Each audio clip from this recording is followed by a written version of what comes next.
Dikala vendor lain berlomba mengeluarkan berbagai jenis ponsel, di sini Vivo nyantai-nyantai aja. Kali ini Vivo V21 5G dipercayakan buat dipasarin. Sekilas secara fisik tuh gak ada perbedaan jauh dengan pendahulunya. Tapi secara keseluruhan sebenarnya ada yang berbeda. Oke, di sini Fadil langsung aja kita bahas.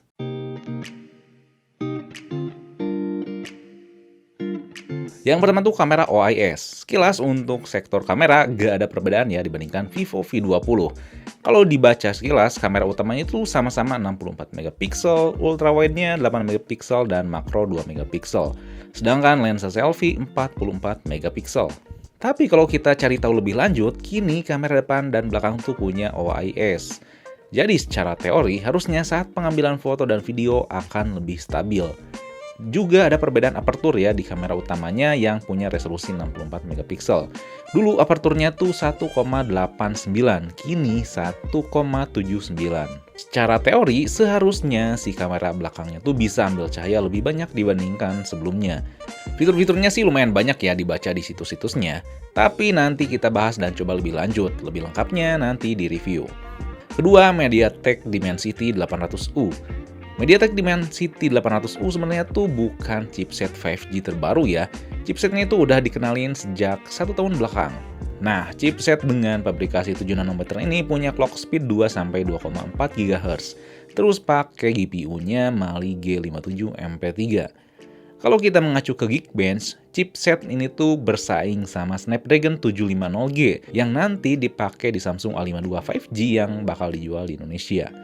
Kalau dilihat sisi skor Geekbench-nya sedikit lebih baik dibandingkan Snapdragon 750G ya.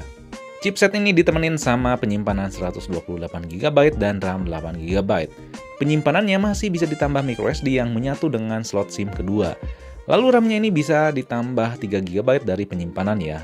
Nanti kita bahas di review apakah si penambahan RAM-nya itu gimmick atau enggak, kerjanya tuh gimana, dan nanti di review juga dibahas gimana performa secara keseluruhan tuh bagus atau enggak.